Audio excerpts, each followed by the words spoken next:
Love stories.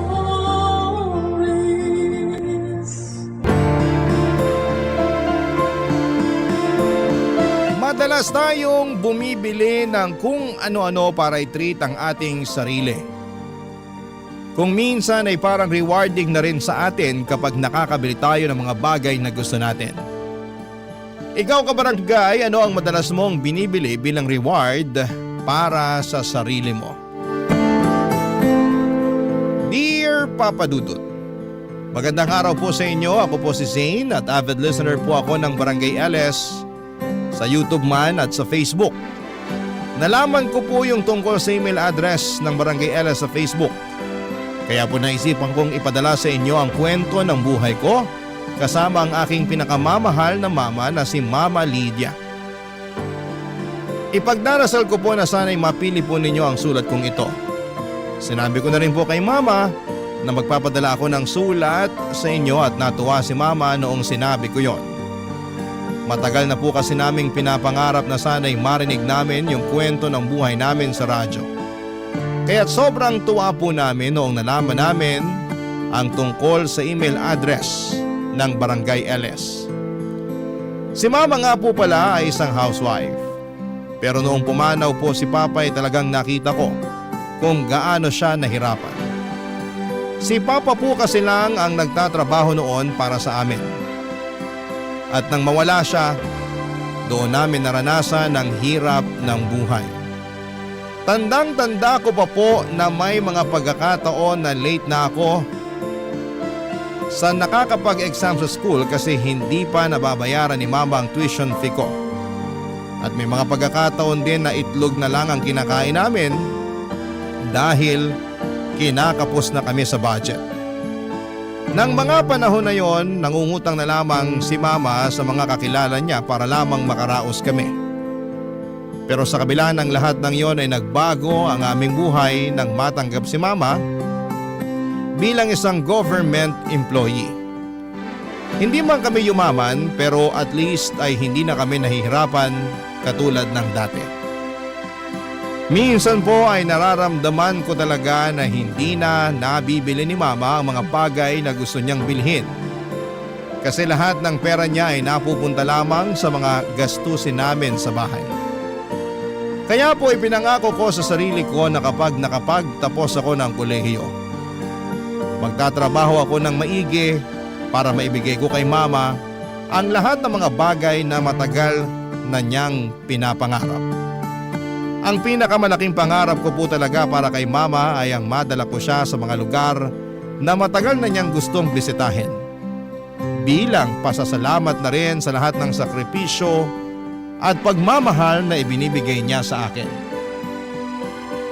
Papadudot, ang totoo po niyan, tuwing umuuwi si Mama galing sa trabaho ay hindi ko po maiwasang maging malungkot. Kasi nakikita ko sa mga mata niya ang hirap ng pinagdadaanan niya sa pang-araw-araw.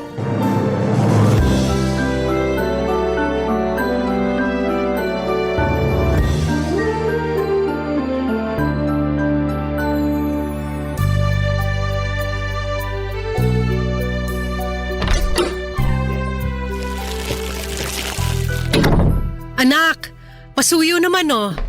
Akin na po, Ma. Tulungan ko na po kayo. Ba't ang dami niyo naman yata ang pinamiling groceries? Natanggap ko na kasi yung sahod ko kaya ayan. Pinamili ko na rin dyan yung mga paborito mo. Nga pala, kumusta ka sa school kanina? Okay naman po. Medyo stressful lang kasi ang dami kong projects. Pero wala po akong hindi kakayanin basta para sa inyo. Naku, ang sweet-sweet mo talagang bata ka. Alam mo, ikaw ang dahilan kung bakit patuloy akong lumalaban sa buhay. Ang totoo po niyan, naaawa na po ako sa inyo kasi alam kong matagal nyo nang gustong mag-resign sa trabaho. Pero huwag po kayong mag-alala. Ilang taon na lang po at makakapagtapos na rin ako sa college. At kapag nangyari yun, ako na po bubuhay sa inyo. Promise mo yan ha? Syempre naman! O nga pala, may gusto sana akong ipagtapat sa'yo. Ano po yun? Nagbabalak na akong mag-resign next month. Seryoso?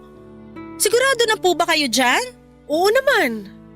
Ang totoo niyan, matagal ko na tong pinaghandaan. At sapat na rin yung naipon kong pera sa bangko. So ano pong balak niyong gawin? Magnenegosyo tayo. Anong klaseng negosyo naman? Alam mo kasi, noon pa man, pangarap ko na talaga magkaroon ng sariling kainan. Pero syempre, naudlot yun nung ikinasal ako sa papa mo. Pero hindi po magiging madali yan.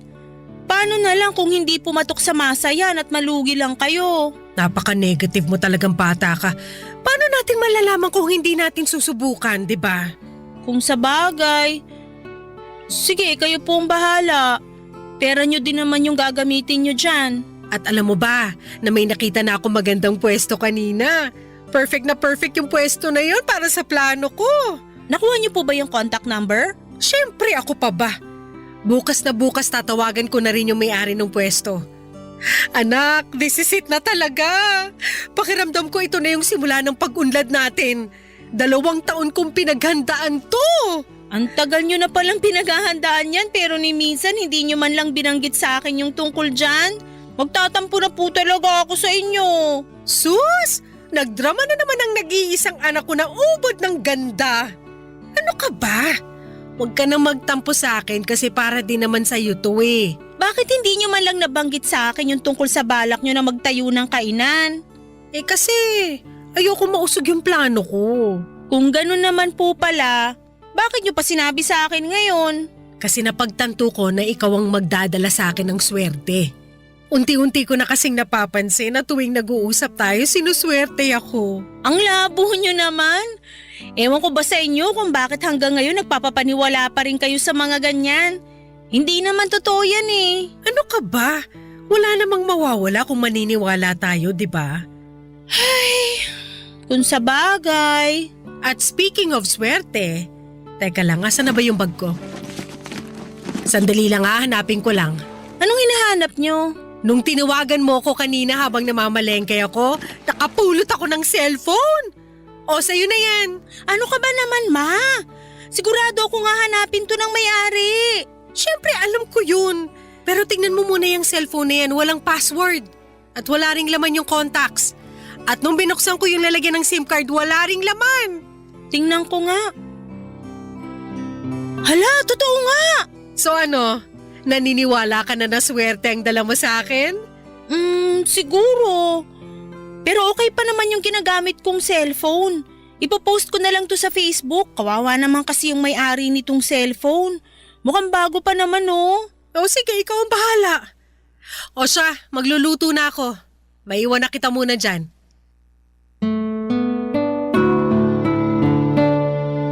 Habang nagluluto si Mama ng gabing yon ay naisipan ko pong i-post sa Facebook yung cellphone na nahanap niya. Marami pong nag-attempt na i-claim yung cellphone pero hinanapan ko talaga ng resibo yung mga gustong kumuha. Kasi yun lang po ang paraan para mapatunayan na sila nga ang tunay na nagmamay-ari ng cellphone. Pero wala pong nakapagpakita sa akin ng resibo. Kaya hanggang ngayon ay nasa drawer ko pa rin yung cellphone. Anyway, Papa Dudut, sobrang mapamahiin po talaga si Mama. Naniniwala po talaga siya na tuwing tinatawagan ko siya ay sinuswerte siya. Natatawa at hinahayaan ko na lamang po si Mama sa mga gusto niyang paniwalaan kasi alam ko naman na harmless yon. Hindi ko na rin po siya masisisi kasi yung henerasyon niya ay lumaki sa mga ganitong paniniwala at pamahiin. Hinahayaan ko na lamang po siya kasi wala naman pong masama sa mga pamahiin na gusto niyang paniwalaan niya. Kaya't iniintindi ko na lamang. At tungkol doon sa plano ni Mama makalipas ang ilang buwan, natuloy na po yung plano niyang mag-resign sa trabaho at tinuloy po niya yung pangarap niyang magtayo ng sarili niyang kainan sa pwestong nagustuhan niya. Tandang-tanda ko pa noong mga panahong yon ay hindi po sapat yung savings ni Mama para ipatayo ang kainan at nagkautang pa po siya para lamang may patayo yung kainan. Pero sa kabila ng lahat ng hirap at sakripisyo ay nagbunga po ang lahat. Ang kainan po ni Mama ay nag-boom at mukhang hindi po nagkamali si Mama sa desisyon niyang iwanan ang trabaho niya bilang government employee para sa pagnenegosyo. Napakasaya po namin kasi talagang napatunayan ni Mama na kaya niyang magtagumpay sa sarili niyang diskarte at sipag. At kung akala niyo po na nabawasan na yung stress ni Mama simula nung nagnegosyo siya ay nagkamali po kayo. Mas lalo pong dumoble yung stress niya kasi may mga tao na siyang tinututukan at habang tumatagal ay dumadami din yung mga customers namin. Yung kainan po namin ay 15 minutes lang ang layo sa bahay namin. Kaya kapag wala akong pasok ay tumutulong ako doon. Kadalasan po ay tumutulong ako sa mga tauhan ni Mama na nagsiserve ng pagkain. Naglilinis ng mga mesa, nagwawalis at kung ano-ano pa.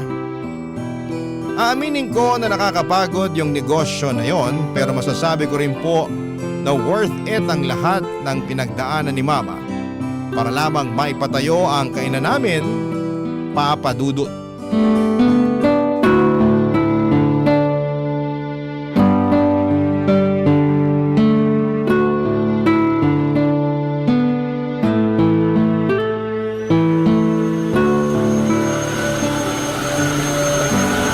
Nak! Ma, may sinasabi po kayo? Patayin mo nga muna yung vacuum. Ay, sandali lang. Patayin ko lang to. Pasensya na po, medyo maingay kasi tong vacuum eh. Ano ka ba naman? Ba't ka pa kasi nagba-vacuum dyan? Ipaubaya mo na yan sa mga tauhan natin. Hayaan nyo na po ako. Ito na nga lang yung matutulong ko sa inyo eh. Tapos pipigilan nyo pa ako. Ay naku, napakaswerte ko talaga sa'yo. Nako, ako po tong maswerte sa inyo kasi nagkaroon ako ng mama na sobrang sipag at madiskarte. Grabe, hindi ko akalain na darating yung araw na magkakaroon tayo ng sarili nating negosyo. At take note, nabayaran ko na rin lahat ng inutangan ko para lang maipatayo tong kainan natin. Salamat sa Diyos! Sana magtuloy-tuloy na talaga to. Ay naku, sigurado yan. Ikaw lang ang lucky charm ko eh. Ay, ayan na yung delivery ko. Nagdilang anghel ako. Ito ang isa pang swerteng dumarating. Sandali lang naka, diyan ka lang. Ano ba kasi yan? 700, 800, o ayan. Thank you! Ano ba yung in-order mo, ma? Umorder ako ng pampaswerte online para dito sa kainan at para na rin sa bahay natin. Patingin nga. Magkano ba to? 800? Ano ba yan? Ang mahal naman nito. Mura na nga yan eh. Alam kong malaki na po yung kinikita nyo ngayon dito sa kainan. Pero magdahan-dahan naman po kayo sa paggastos. Uy, alam mo ba na galing pa to ng China? Sa tingin mo, bakit sinuswerte yung mga Chinese pagdating sa negosyo? Nang dahil dito. Ang dami kong nabasa online na effective daw to. O ito, iuwi mo yan sa bahay at isabit mo yung mga yan sa sala natin, ha? Para mas lalo tayong swertehin. Tingnan nyo nga to, oh. Mukhang mumurahin. Mukhang na-scam po kayo eh. Ano ka ba? Hindi scam yan. At gaya nga ng sabi ko sa'yo noon, wala namang mawawala kung susubukan natin, di ba? May nawala po sa inyo. Nawala po yung 800 pesos na pinambayad nyo sa walang kwentang pampaswerte na to. Ang bilis nyo naman magpaloko. Nga pala, hindi naman po kayo nag-online shopping dati ah. Sigurado ako na may nagturo sa inyo kung paano mag-online shopping. Oo, tinuruan ako ng isang tauhan natin dito sa kainan. At isa pa, ayusin mo yung tono ng pananalita mo sa akin, ha? Hindi ko na nagugustuhan yung tabas ng dila mo. Pasensya na po kayo. Yung sa akin lang naman, sana wag niyo naman sayangin yung pera niyo sa mga walang kwentang bagay. Kaya dumadami yung mga manloloko kasi dumadami na rin yung mga nagpapaloko tulad niyo. Kung makapagsalita ka, akala mo ang laki-laki ng ambag mo sa pagpapatayo ko nitong kainan. Hoy Zane, ipapaalala ko lang sa'yo na tinaguyod kita ng mag-isa. Tapos ngayon pagsasalitaan mo pa ako ng ganyan? Ma, sana wag niyo naman masamain yung mga sinasabi ko sa inyo. Opo, alam ko yung mga sakripisyo at hirap na pinagdaanan nyo simula nung namatay si Papa. At hindi ko po nakakalimutan yon. Pero yung sa akin lang naman, malulugi po ang negosyo natin kung patuloy kayo na mag-order ng kung ano-ano online.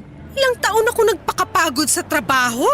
Ni halos wala na nga ako nabili para sa sarili ko kasi yung perang kinikita ko ay napupunta lang sa lahat ng mga gastusin natin.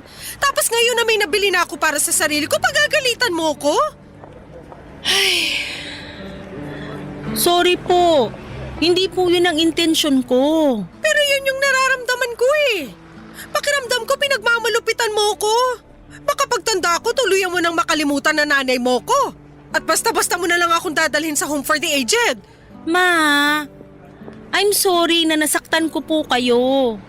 Huwag kayong mag-isip ng ganyan. Hindi po mangyayari yun.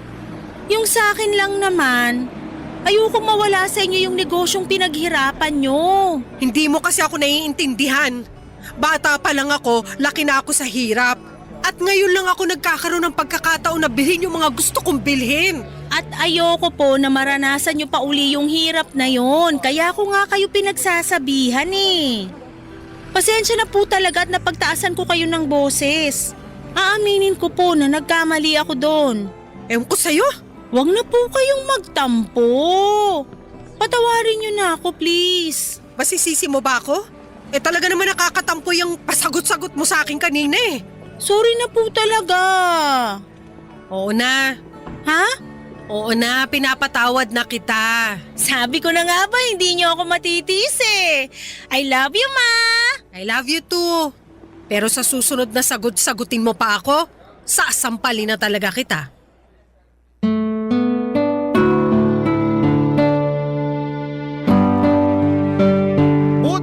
Talaga at nagkabati kami kaagad ni Mama noong araw na yon, pero Papa Dudut siguro naman ay naiintindihan ninyo kung saan ako nang gagaling, hindi ba?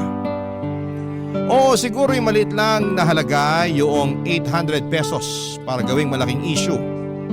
Pero ang ayoko lang talagang mangyari ay yung mag-aksaya si Mama ng pera para sa mga nakikita niya online.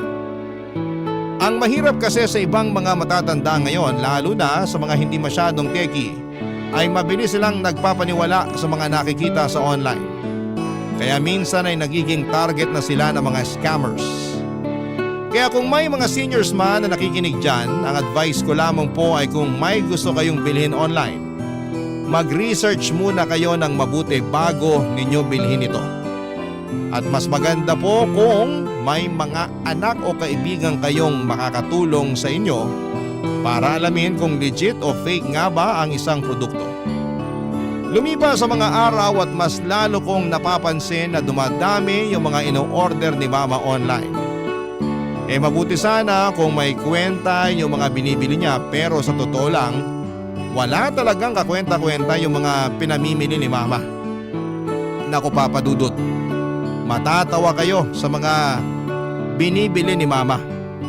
As far as I remember, bumili siya ng pang-crack ng itlog, tapos bumili rin siya ng machine na nag-slice ng mga saging, at bumili pa ng napakaraming toilet paper na nag-glow in the dark.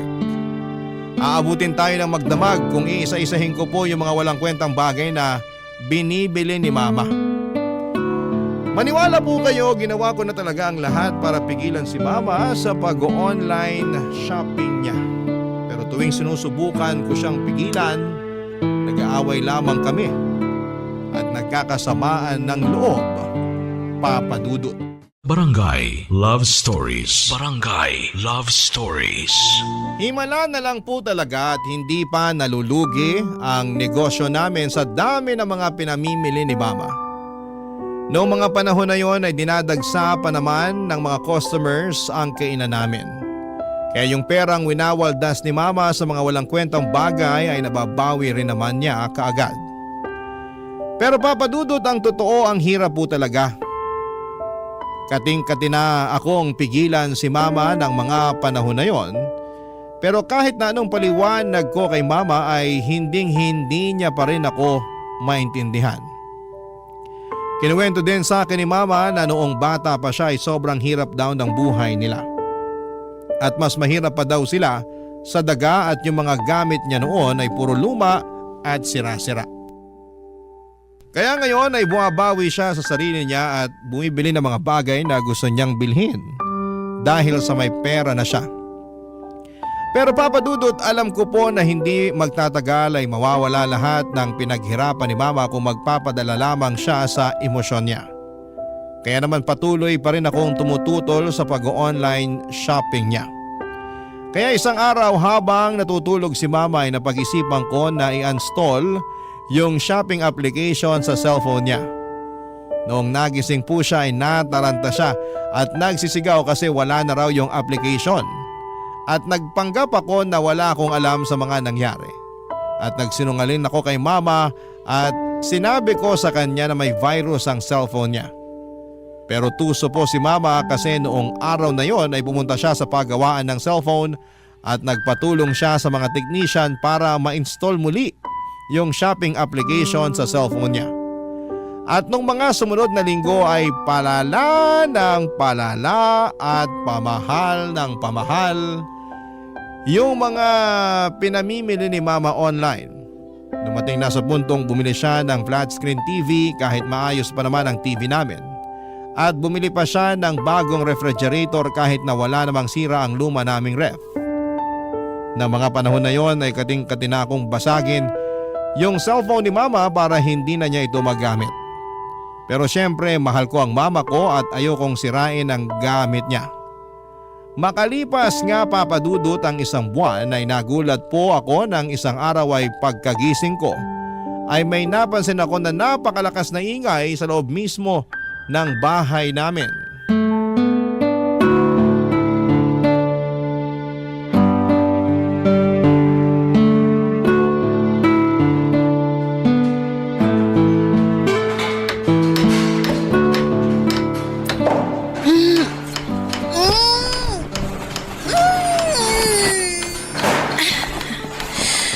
Ano ba naman yan? Ang ingay! Istorbo talaga oh. Matutulog pa yung tao eh. Oh, ma! Ba't andito ka? Di ba dapat nasa kainan kayo? Ay, yung kainan pinaubaya ko na muna sa isang staff natin. Pero huwag kang mag-alala, mapagkakatiwalaan naman yun eh. Sigurado ka ba, ma? Sa akin mo na lang kaya ibilin yung kainan. Ano ka ba? Alam kong abala ka sa pag-aaral mo at ayoko ma-distract ka. Kaya dito ka lang sa bahay. Sige, sabi niyo eh. Nga pala ma, ba't ang ingay dito? Teka lang, sino yung mga lalaking yon? Ba't ang dami nila? Ay oo nga pala, sila yung kinuha ko para doon sa kwartong ipapagawa ko. Kwarto? Dalawa na nga lang tayo dito sa bahay tapos magpapagawa pa kayo ng isa pang kwarto? Ano yan, kwarto para sa mga bisita? Hindi! Kwarto yan para sa mga parcel ko. Teka nga! Ano? Uminahon ka nga. Sabihin niyo sa akin na nagbibiro lang kayo, ma. Mukha ba akong nagbibiro? Mamimili ako ng mga bagong gamit online at doon ko ilalagay ang mga ipapamili ko sa bago nating kwarto. Pero gumagana pa naman yung mga gamit natin ah. Wala po kayong dahilan para mamili pa ng mga bagong gamit. Oo, pero malay mo. Baka sira na yung mga yan next week o next year, di ba? Kaya mas mainam na yung may nakahanda tayong reserba. At para hindi nakakalat dito sa bahay yung mga o-ordering ko, nagpagawa na ako ng kwarto. Pinalagpas ko na po yung binili nyong bagong TV at ref nung nakaraan. Pero sumusobra na po kayo. Hindi na normal tong ginagawa nyo.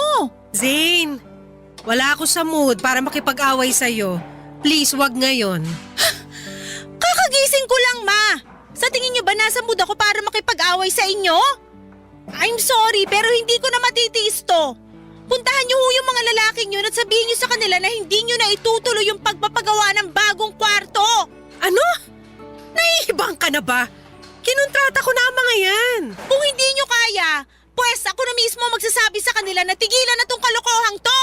Sige, gawin mo at palalayasin kita rito. Alam kong hindi niyo magagawa sa akin yan. Huwag mo akong susubukan. Pinapangako ko sa'yo na maghahalo ang balat sa tinalupan pag kumontra ka pa sa mga gusto ko mangyari. At isa pa, ano ba yung kinagagalit mo? Ha? Hindi naman kita pinababayaan At nababayaran ko rin lahat ng mga kailangang bayaran dito sa bahay. Hindi niyo na nakikita, ma. Itong pag-hoard niyo ng mga gamit, ito ang sisira sa atin. Palibasa hindi mo ako naiintindihan. Kasi hindi mo naman naranasan yung hirap na dinanas ko nung bata pa lang ako. Utang na loob! Hanggang kailan niyo balak gawing rason yan, ha? Rinding-rindi na po ako sa dahilan niyo na yan. Gusto ko po kayong intindihin pero sa puntong to, ang hirap-hirap niyo nang unawain. Kung nahihirapan ka na sa akin, eh di lumayas ka. Hindi ko kailangan ng anak na minamandohan ng bawat galaw ko. Intindihin niyo rin naman ako. Minamanduhan ko po kayo kasi nag-aalala ako sa inyo at mahal na mahal ko po kayo. Kung ganun lang din naman, pues, wag mo na lang ako mahalin. Kasi nanliliit ako sa sarili ko. Pinamumukha mo sa akin na bobo ako tuwing pinaparamdam mo sa akin yung pagmamahal na sinasabi mo. Ma, nakikiusap ako sa inyo. Tigilan nyo na to, please. Pagod na ako sa buhay na to, Zane. Yung pag-o-order na nga lang yung nagpapaligaya sa akin, tapos ahadlangan mo pa? So kailan kayo titigil? Kapag nalugi na yung negosyo natin? Ano bang pinuputok ng butsi mo? Maayos ko naman na napapatakbo yung negosyo natin Alam niyo po, sa totoo lang, gustong-gusto ko nang questionin kung paano kayo nakapagpatayo ng negosyo in the first place Kasi sobrang irresponsable niyo po pagdating sa financial decisions. Ano? Nakakasawa ba yung pakiramdam ng nakakaluwag-luwag na kayo sa buhay kaya bili kayo ng bili ng mga gamit? Hindi niyo naman kailangan yung mga pinagbibibili niyo. Buti sana kung may kwenta yung mga ino-order niyo Gumagastos lang kayo sa wala. Napakabastos mong bata ka! Wala kang karapatang para pagsalitaan ako ng ganyan! Hindi ko na po alam kung anong gagawin ko sa inyo. Sa totoo lang po, nahihirapan na ako sa inyo. Pwes, mas nahihirapan ako sa'yo! Alam mo kung pwede lang sana mamili ng anak, maniwala ka sa akin, hindi kita pipiliin! Sa mga sinasabi niyo sa akin ngayon, ba't parang mas mahal niyo pa yung mga in-order niyo online kaysa sa akin? At talagang pinagawa niyo pa ng bagong kwarto? Sana naging parcel na lang pala ako! At least yung mga parcel na yon nagpapasaya sa akin! Hindi tulad mo na wala ng ibang ginawa kung hindi ang painitin ng ulo ko! Papasok na po ako sa kwarto ko! Mamaya niyo na lang po ako kausapin kapag nasa katinuan na po kayo! Ang kapal ng mukha mo! Sana hindi na lang kita ipinanganak! Napakawalang niya mo!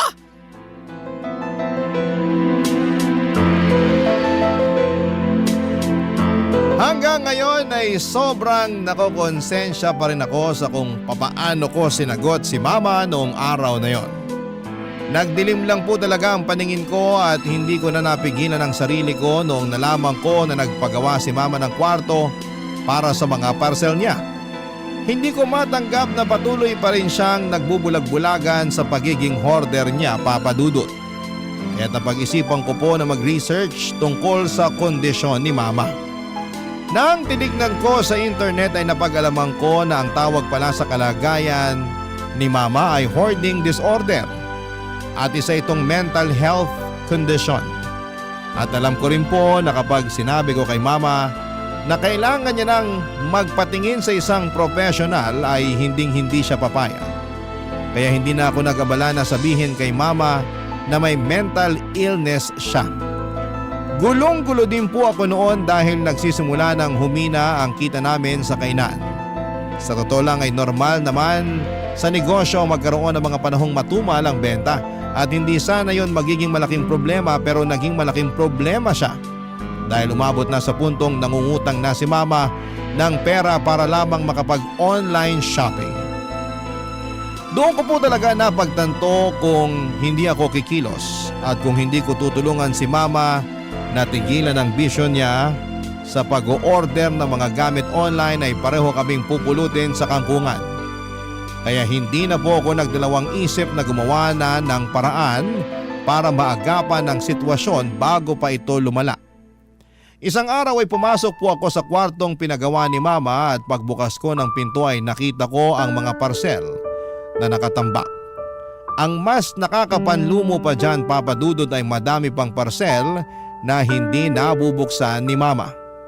Sobrang bigat po ng pakiramdam ko ng araw na yon. Pero alam ko na kailangan ko itong gawin hindi lang para sa negosyo namin, kundi para na rin sa kapakanan ni Mama, Papa Dudut.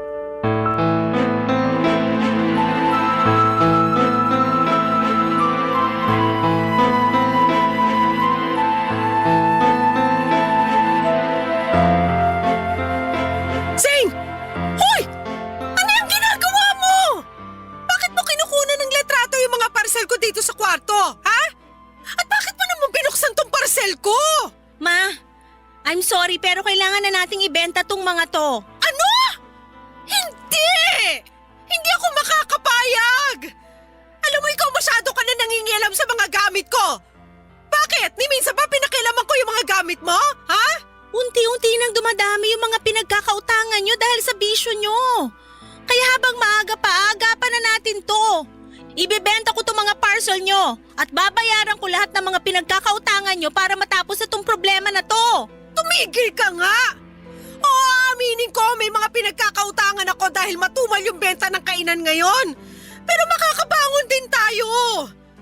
Kapag dumami na ulit yung mga customers natin, mababayaran ko rin lahat ng utang ko. Maniwala ka! Marami kayong pinagkakautangan hindi dahil matumal yung benta ng kainan. Kung hindi dahil dyan sa bisyo nyo sa pag-online shopping. Paano kung matatagalan pa bago makabangon yung kainan, ha? Ano, aantayin nyo pa ba na tamaan kayo ng kidlat bago nyo maisipang magdasal? Hindi na! Ako na mismo ang puputol sa bisyo nyo. Ipopost ko na to at ibebenta natin lahat ng mga gamit dito sa ayaw at sa gusto nyo. Hindi ko hahayaang basta-basta na lang na ibebenta ang mga gamit ko. Wala kang karapatang magdesisyon para sa akin. Naman! Ito na yung pagkakataon para mabayaran mo na lahat ng mga utang mo. At isa pa, masisira lang po itong mga in-order nyo kasi hindi nyo naman ginagamit eh. Yung iba nga dito ay hindi nyo pa nabubuksan. Hindi mo ko naiintindihan, Zane. Hindi mo lubos na naiintindihan kung bakit ginagawa ko lahat ng to. Ano na naman yung idadahilan nyo? Yung lumaki kayo na mas mahirap pa sa daga kaya bumibili ng kung ano-ano para makabawi kayo sa sarili nyo? Huwag na! Ilang beses ko na pong narinig yan. Nung namatay yung papa mo, ang laki ng puwang na iniwan niya sa buhay natin. Ni hindi nga ako nagkaroon ng pagkakataon man lang para pagluksaan yung pagkamatay niya. Kasi kinailangan kitang alagaan. Kinailangan ko mag-isip ng paraan kung paano kita bubuhayin na mag-isa. At nang dahil doon, hindi na ako nagkaroon ng pagkakataon para isipin ko man lang yung sarili ko. Tapos ngayon ay pagkakait mo sa akin, yung pagkakataon na unahin ko naman ang sarili ko.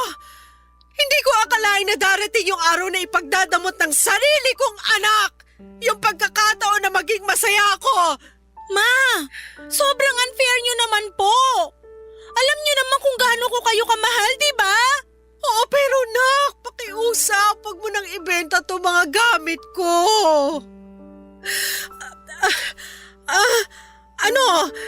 Pinapangako ko sa'yo na huling-huli na to. Hindi na ako mag-o-order ng kung ano-ano online. Pangako sa'yo yan. Sigurado na ba yan? Oo naman. O, eto yung cellphone ko. Gawin mo na kung anong gusto mong gawin dyan. Maniwala kayo sa akin. Para sa inyo rin tong gagawin ko. Bakit? Anong balak mong gawin? I-delete ko na po yung account nyo kung saan kayo namimili ng mga gamit. Ha? Sobra naman ata yan, nak. Dapat nga matagal ko nang ginawa to eh. Baka naman... Ano? Baka naman pwede mo akong pagbigyan. Huli na talaga to. Naman! Please. Isang order na lang talaga. Sige na naman o, payagan mo na ako. I'm sorry po, pero hindi pwede. O ayan, na-delete ko na rin yung account nyo sa wakas. Eto na po yung cellphone nyo. Nakakapanghinayang naman. Tingnan nyo nga itong mga gamit nyo sa kwarto na to. Kung may dapat man kayong panghinayangan, yun eh yung pera na nasayang sa kaka-online shopping nyo. O na, sige na. O ba't kanya ka makatitig sa akin? Ma, wag na wag po kayong magkakamali na gumawa ng bagong account. Sinoli ko po sa inyo yung cellphone nyo. Wag nyo naman sanang sirain yung tiwalang binibigay ko sa inyo. Oo na. Pangako hindi na ako gagawa ng account. At parang awa nyo na. Sana bayaran nyo na po yung mga pinagkakautangan nyo kapag nakaluwag-luwag na kayo. Huwag ka mag-alala, ako nang bahala dyan. Sigurado naman ako na makakabangon din yung kainan eh. Sana nga talaga. Pero di bale, ang mahalaga ngayon hindi na uli kayo makakapag-order ng kung ano-ano online. Nga po pala, siguro mas makakabuti kung gawin na lang nating guest room tong kwarto na to. Sayang naman po kung gagawin nyo lang tong bodega, di ba? Pero gusto kong nakikita yung mga pinamili ko sa kwarto na to. Ma, sana wag niyo masamain tong sasabihin ko sa inyo, ha? Ay, ayaw ko na sanang sabihin to eh. Pero mukhang wala na akong choice. Bakit? Ano ba yun? Yung pag-hoard nyo kasi ng gamit. Sa tingin ko hindi na normal yon. At pakiramdam ko makakatulong kung pupunta tayo sa doktor. Hoy Zane! Namimili ako ng mga kung ano-ano pero hindi ako baliw! Kalimutan nyo na lang po yung sinabi ko. Baka kung saan pa mapunta tong usapan na to. Tulad ng inaasahan ko ay nagalit si mama noong sinabi ko sa kanya na isang mental illness ang pag-hoarding ng gamit. Pero makalipas ang ilang araw ay napansin ko na palagi nang nakatutok si mama sa negosyo namin. Pero tuwing nasa bahay siya ay napapansin ko rin na parang hindi siya mapakali, Papa Dudut. Minsan ay nakikita ko sa mga mata at kilos niya na miss na niya yung pag-online shopping. Naiintindihan ko naman si mama at medyo nakukonsensya din po ako na dinilit ko yung account niya sa shopping app. Kasi alam ko kung gaano siya kasaya kapag nakakapamili siya ng mga gamit niya. Pero alam ko rin naman na ginawa ko yon para sa ikabubuti niya. At para naman hindi na ma-bored si mama sa bahay ay hinikayat ko na lamang siyang lumabas-labas kasamang mga kaibigan niya. At ipaubayan na lamang muna sa isang mapagkakatiwalaan na tauhan namin yung kainan at mukhang nakatulong yung advice na yon. Kasi simula nang nakapag-bonding na si mama kasama ang mga friends niya ay unti-unti ko nang nakikita na nawawala yung lungkot sa mukha niya. Hindi na rin naman buwabata si mama, Papa Dudut, at sa tingin ko ay deserve naman niya yung makapag-enjoy at magkaroon ng oras para sa sarili niya. Kasi sino ba namang anak ang gustong makita ang mama niya na nakatunganga sa bahay at na-stress palagi sa pagpapatakbo ng negosyo? Masakit para sa akin yon kasi ayokong nakikita si mama na malungkot o parang napapaligiran ng mga problema. Kaya't nag-decide akong hikayatin siyang lumabas, magpahinga at magsaya. Kasi bilang isang anak ay gusto ko naman na makita siya na masaya at puno ng buhay. At ng mga panahon na yon, Papa Dudut, mga kabarangay, ay masasabi kong tuluyan ng iniwan ni Mama ang mundo ng online shopping. Barangay Love Stories. Barangay Love Stories. Habang tumatagal ay mas lalong lumaki ang social circle ni Mama at marami na rin siyang nakikilalang ibang tao at masaya ako para sa kanya. Kasi nakikita ko sa Facebook na nagsisimula na siyang mag-ballroom dancing at palagi silang nagkakasiyahan ng mga kaibigan niya. Sabi nga ni Mama sa akin ay hindi siya masyadong lumalabas o gumagala noong buhay pa si Papa. Kaya natuwa ako na kahit papaano ay nagagawa na niyang makapag-enjoy at mag-explore ng mga bagay na hindi niya nagagawa noon. Pero Papa Dudut, hindi ko akalain na hindi pa pala tuluyang nakawala si Mama sa mundo ng online shopping. Isang araw pagkatapos ko ng klase, dumiretso ko sa kainan namin at doon ko napansin na may mga nakatambak na mga parcel sa loob ng stock room. At doon ko rin nalaman na inuutusan pala ni Mama yung isa naming tauhan para mag-order ng kung ano-ano online para sa kanya. Galit na galit ako noon. Pakiramdam ko ay parang trinaydor ako ni Mama. Kaya't sobrang nanlumo ako.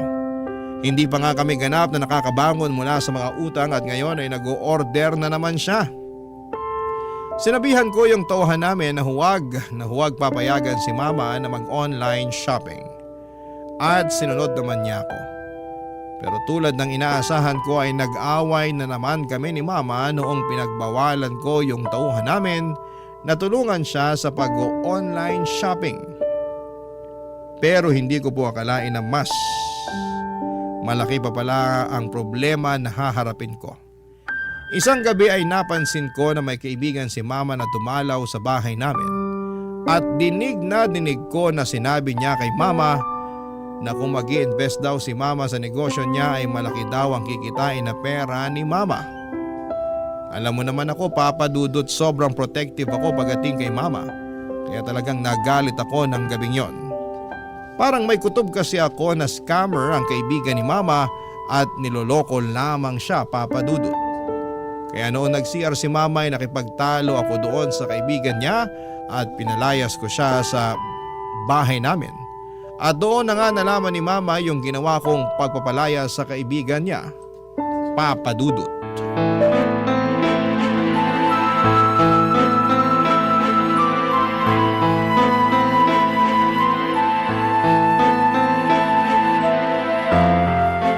Zane! Asan na yung Yung kaibigan niyo po na inaalo kayo mag-invest sa negosyo niya? Pinalayas ko na. Ano? Bakit mo naman ginawa yun? Hindi pa ba malinaw sa inyo na niloloko lang kayo nung tao na yon?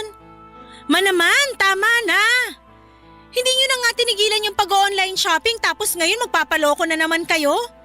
Kailan po ba kayo matatauhan? Yung taong tinatawag mo manloloko, yung taong pinalayas mo, kaibigan ko yun!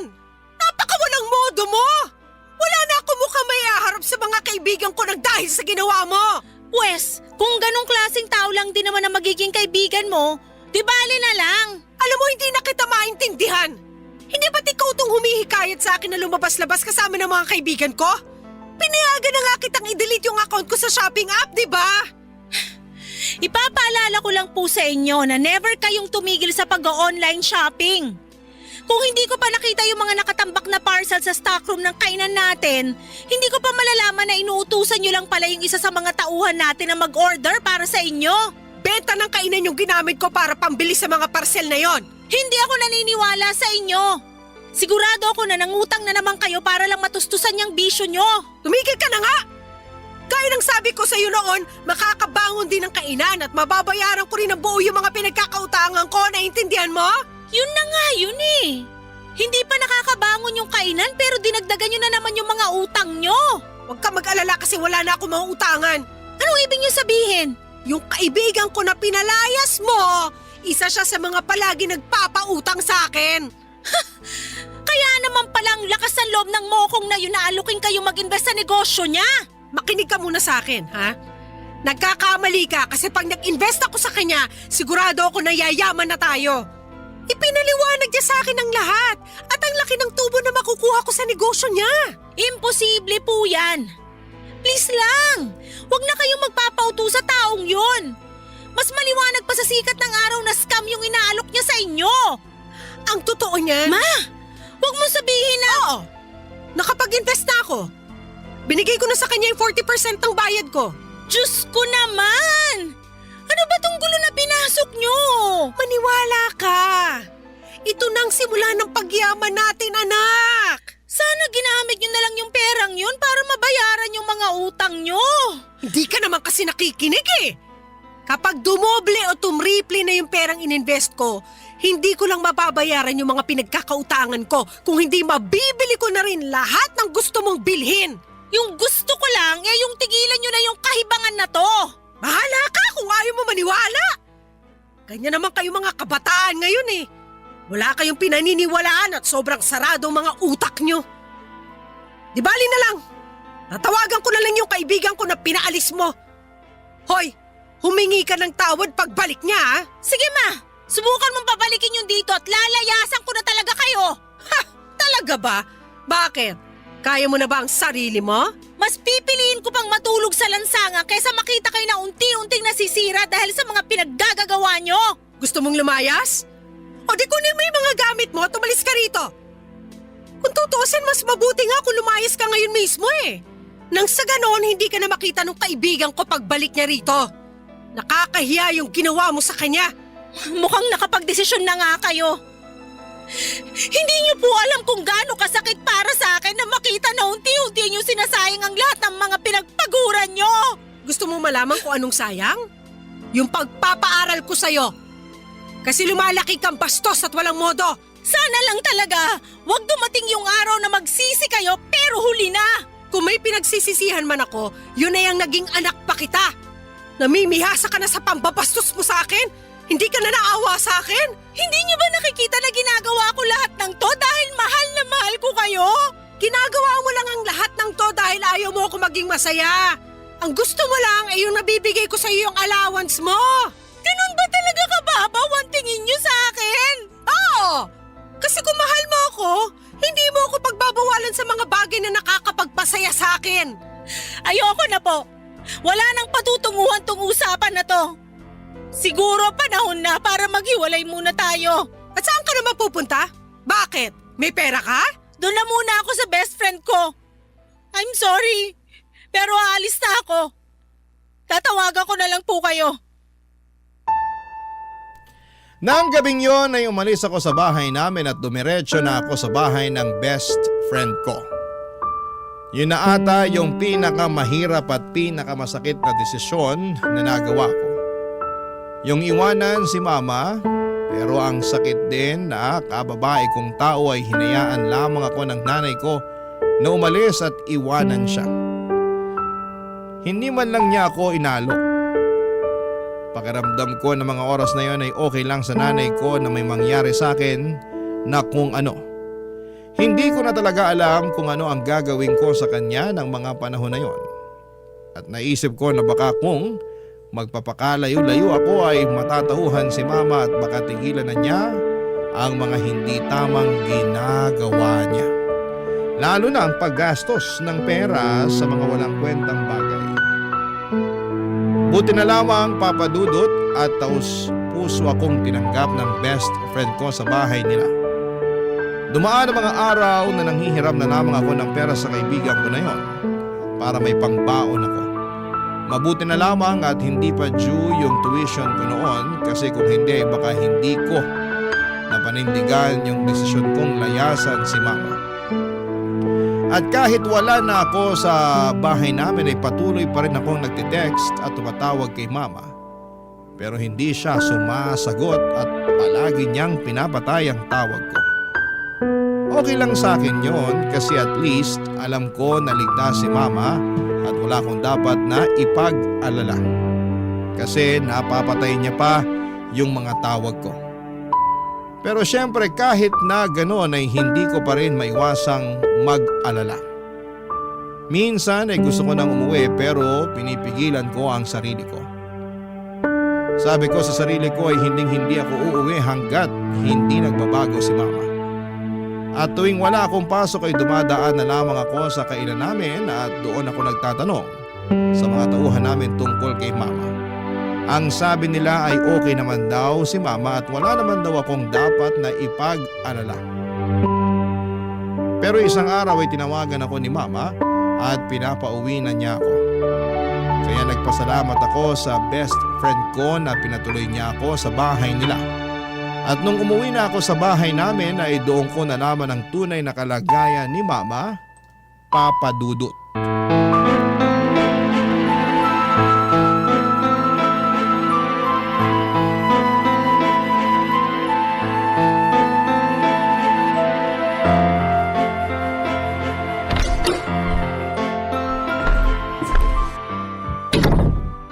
Ma? Zane, anak! Anong nangyari? Ba't kayo umiiyak? Yung perang ininvest ko, wala na. Ang laking halaga nun. Yan na nga ba sinasabi ko eh. Patingin ako ng cellphone nyo. Eto! Pambihira! Wala na! Binlock na kayo nung mokong na yon. Pati yung iba pa mga kaibigan namin, hinikayat niya rin na mag-invest sa kanya, tinakbuhan niya rin. Ano nang gagawin natin? Huwag niyo na muna pong isipin yon. Baka mas lalo kayong ma-stress. Anak, sorry sa lahat ng mga nagawa at nasabi ko sa'yo.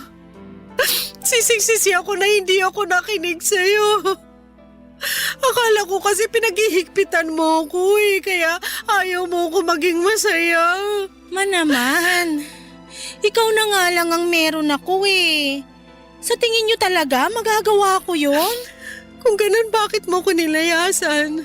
Nagawa ko lang naman yun kasi nawawasak na yung puso ko tuwing nakikita ko kayo na winawaldas yung mga pinaghirapan nyo sa mga walang kwentang bagay. At ngayong naiintindihan ko na kung bakit mo ko pinagsasabihan noon. Pero wala na yung perang ininvest ko, nak. Natangay na ng manluloko na yun. Di bali na lang po. Yung perang nawala sa inyo, pwedeng-pwede natin kitain uli yun. Pero pag kayo namatay sa stress, yun ang hindi ko kakayanin, ma. Mahal na mahal ko po kayo. Mahal na mahal din kita.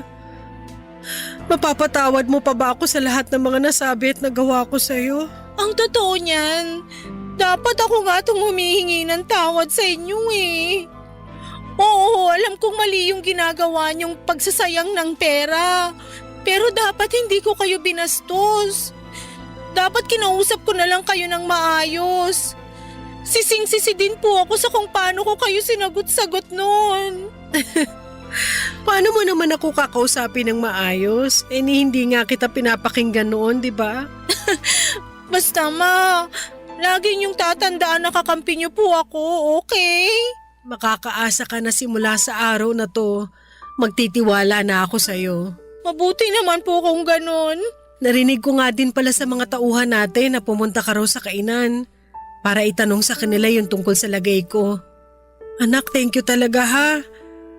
Ngayon alam ko na mahal mo ako. Hindi naman po kasi nawala yung pagmamahal ko sa inyo eh. At wag na rin po kayong manghinayang dun sa pera na nawala sa inyo kasi sigurado ako na makakaahon din yung kainan natin. Ay nako, panigurado yan kasi hindi ko nasasayangin ang pera natin sa mga walang kwentang bagay. Pangako po yan? Oo, pangako. Paano kung binobola nyo lang pala ako? O eto, kunin mo tong cellphone ko, itapon mo na rin yan. Ayan na naman kayo eh. Nako, sigurado ako na ipapadaan nyo na naman sa mga tauhan natin yung pag-order nyo online. Ay nako, hindi na. Alam mo hanggang ngayon, sinisingil pa rin ako ng mga pinagkakautangan ko. At narealize ko rin na ayoko na ng ganong klaseng buhay. Di bali nang hindi tayo mayaman, basta wala tayong utang. Alam nyo ma, proud na proud ako sa inyo. Ay, nga pala, Ano po yon? pumapayag na ako na dalhin mo ko sa psychiatrist. Seryoso po kayo? Oo naman. Ma, may lagnat po ba kayo? Pinaprank nyo lang yata ako eh. Loko-loko ka talagang bata ka.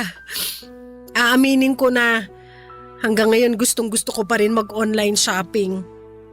At alam ko na hindi mawawala tong kagustuhan ko mag-online shopping kung hindi ako hihingi ng tulong. Nananaginip ba ako? Oh, ayan. Ay ma, makakurot naman. Buo na ang desisyon ko na magpatingin sa psychiatrist. Basta sasamahan mo ko ha. Oo naman po, walang problema yan.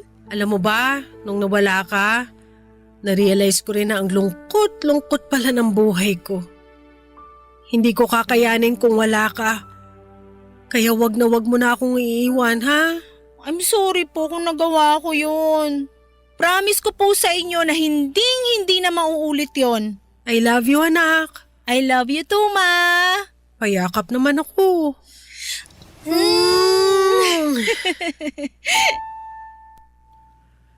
Papadudod, sigurado po akong yun na yung pinakamasayang araw sa buhay ko dahil alam ng Diyos na wala na akong ibang hiling kundi ang magbago si mama at matauhan siya sa pagwawaldas ng pera niya sa mga walang kwentang bagay. Aaminin ko rin po na may halong panghihinayang ako doon sa perang na-scam kay mama. Pero hinayaan na lang namin yon kasi ayaw ko nang ma-stress si mama at karma na lamang ang bahala doon sa manloloko niyang kaibigan. Iniisip ko na lamang na at least ay natauhan na si mama pagkatapos niyang ma-scam. At ngayon po ay okay na kami ni mama at unti-unti nang nakakabangon ang kainan namin. Mas nagiging maingat na si mama sa paggastos at sa tulong ng psychiatrist, mas naintindihan na ni mama kung bakit siya nag-hoard ng mga gamit at natutunan na niya kung paano iwasan at kontrolin ang nararamdaman niya. Lalo na yung hilig niya sa pag-online shopping. At dahil na rin sa tulong ng psychiatrist ay tuluyan ang iniwanan ni mama ang mundo ng online shopping. At abala na si mama ngayon sa pagbayad doon sa mga pinagkakautangan niya. Proud na proud po talaga ako sa character development ni mama. At pinangako ko rin sa sarili ko na kapag nakapagtapos na ako ng pag-aaral, magfo-focus ako sa kainan namin at sisikapin ko na mapalago ito ng maayos. Nga po pala papadudot, lilinawin ko lang. Hindi ko po sinasabi na masama yung pag-online shopping ha, pero gaya nga noong narinig kong quote too much of everything is bad. Kaya para sa mga kabarangay ko na nakakaranas ng pinagdaanan ni Mama, ang advice ko lamang po, kung napapansin ninyo na parang nag-hoard na kayo ng gamit, seryosohin nyo po ito. Hindi po ito simpleng hobby lang ha, kundi isang seryosong kondisyon na pwedeng makaapekto sa mental health and financial situation ninyo. At palagi po nating tatandaan na hindi sa dami ng gamit na susukat ang kaligayahan ha, kundi sa peace of mind at mga tamang desisyon sa buhay. Papa Dudut, maraming salamat po at sana po'y mabasa at mapili po ninyo ang kwento ng buhay ko. God bless and more power sa Barangay LS. Ang inyong kapuso at kabarangay forever, Zane. Anong say mo sa Barangay Love Stories na ito? Pagkwentuhan natin sa comment section yan.